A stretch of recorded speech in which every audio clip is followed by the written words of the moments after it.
Pernah nggak sih kamu ngerasa hidup tuh kayak bukan kamu yang pegang kendali? Kayak kamu jalan, tapi rasanya bukan kamu yang milih jalannya. Orang lain ngomong, kamu nurut. Keadaan berubah, kamu ikut ke bawah. Dan yang paling parah, kamu mulai mikir, ya emang hidup gue begini aja kali ya.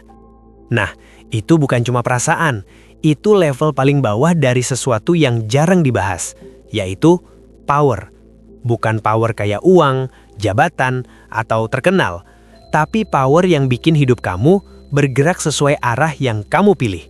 Dan hari ini, kita bakal bongkar 10 level power, dari yang paling lemah sampai yang bisa membengkokkan realita. Tapi sebelum lanjut, kalau kamu suka konten yang bikin mikir, ngerasa ketampar tapi bangun, bantu subscribe dulu, biar kamu nggak cuma nonton, tapi pelan-pelan upgrade cara mikir kamu juga. Oke, lanjut. Level 1, nggak punya kendali atau powerless. Ini level yang paling nyesek. Hidup di sini rasanya kayak kehujanan tanpa payung. Mau lari kemanapun, ujungnya tetap basah. Orang lain yang mutusin hidup kamu cuma ikut. Disuruh, iya. Diputusin, iya. Diremehin, ya iya juga. Dan yang lebih bahaya, kamu mulai percaya, ya gue emang gini orangnya. Padahal kenyataannya, masalah di level ini bukan uang, bukan nasib, bukan masa lalu. Masalahnya satu, kamu percaya nggak ada yang bisa berubah. Dan ironisnya, itu jadi kenyataan. Level 2, sadar atau aware. Ini titik paling penting. Nggak ada perubahan drastis. Kamu masih di hidup yang sama, tapi tiba-tiba klik. Kamu sadar, pilihan gue tuh ngaruh ke masa depan gue. Bukan manifestasi aneh-aneh, cuma logika sederhana, yaitu aksi akan mendatangkan hasil. Dan dari situ, kamu mulai mikir, berarti gue bisa jadi orang yang beda ya. Dan boom, di situ kamu dapat sesuatu yang sebelumnya nggak ada, yaitu harapan.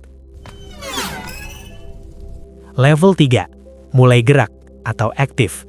Masalahnya, sadar doang nggak cukup. Kalau cuma mikir tanpa aksi, itu namanya halu produktif.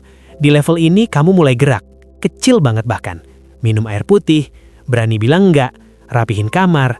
Kelihatannya receh, tapi ini penting banget. Karena di sini kamu lagi bangun satu hal, yaitu kebiasaan bertindak. Bukan hasilnya yang penting, tapi arah geraknya. Level 4, jadi jago atau kompeten. Nah, ini mulai kelihatan hasilnya. Kamu udah latihan, udah konsisten, udah gagal berkali-kali, dan sekarang kamu mulai bisa. Orang mulai notice, mulai percaya, mulai ngasih kesempatan. Di titik ini, dunia mulai sedikit nurut sama kamu.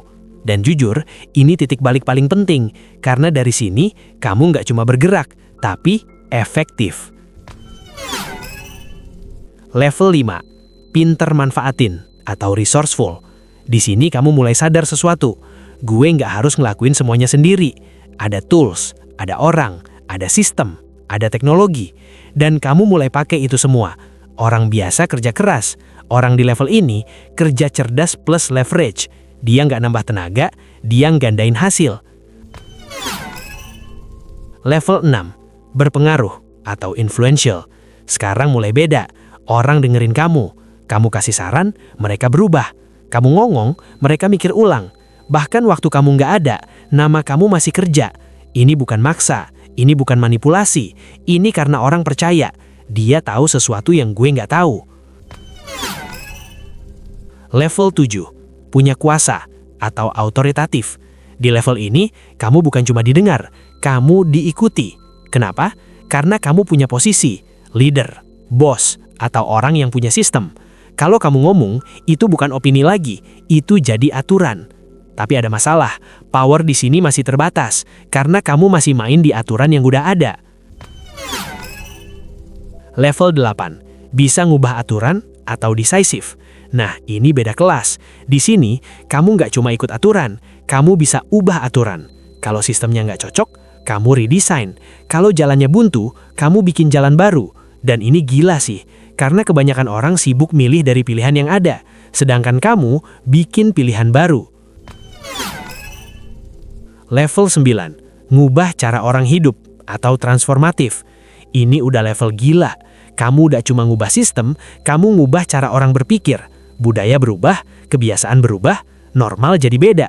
Orang mulai hidup dengan cara yang kamu ciptakan, dan dampaknya bisa bertahan puluhan, bahkan ratusan tahun.